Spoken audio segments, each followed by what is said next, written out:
Greetings everyone, Bansokram Music here. This video is part of my quick tip series. I thought I'd do a tutorial this week on how to make a sound punch through in your mix. There are actually a few ways to do this, but let me show you some of my favorites. Okay, so let's say for example you have chosen already a lead sound and you like the way it sounds by itself.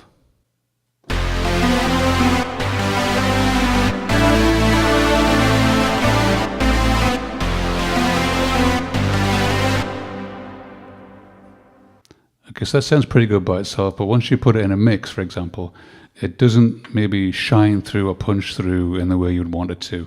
What are some of the things you can do to make this sound really cut through the mix more?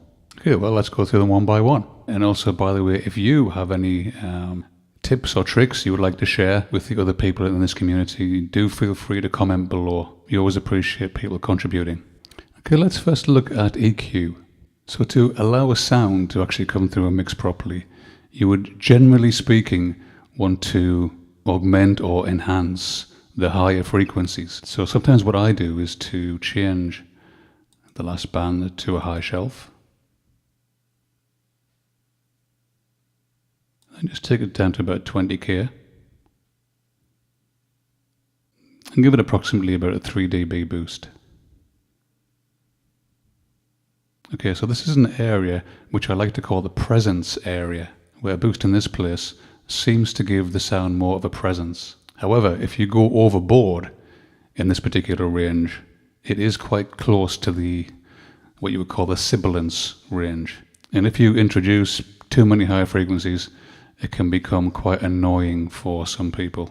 So you've got to be cautious not to overdo it here. Okay, let's give it a quick sound test.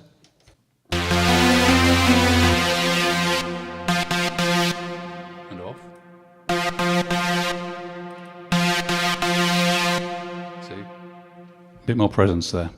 Let's just take the EQ off for a second and go to my second option, which is the FM, frequency modulation. And often when you increase this, it sometimes does kind of thin out the sound and make it a bit sharper. Okay, let's listen to it as I turn the FM dial.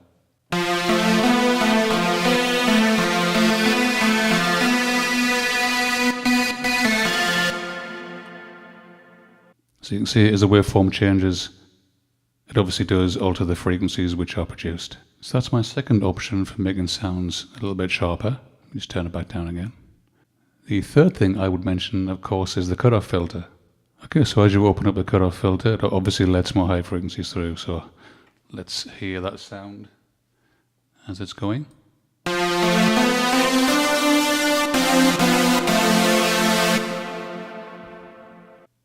Okay, so that's a very obvious effect, that one.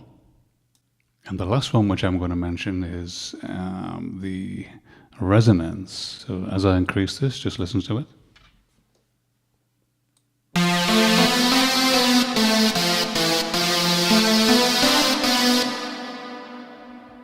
So as you can hear there, the resonance parameter does introduce a kind of a higher pitch kind of whistling sound, which is actually feedback at the point of the cutoff filter here, so provide some feedback, and of course that feedback changes if you alter this where this is.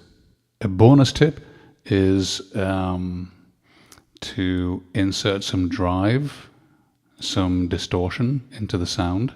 That makes the sound more complex, and sometimes that really helps it cut through the mix. You can do that with the drive button here. You can do it with the shaper module down here as well, and of course over in the effects chain there are plenty of opportunities to add distortion, other effects that are going to do the same thing for you. Multiband distortion is quite, it can be quite radical. Okay, so those are my 4 quick tips for this week to help your sounds cut through the mix properly.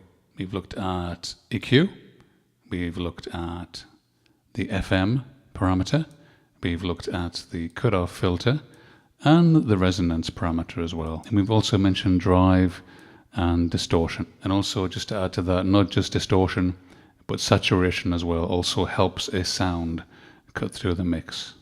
Okay, that's all for this week. I am planning to do some Avenger tutorials in the future, and also some music theory and arrangement tutorials as well. So hang around for those.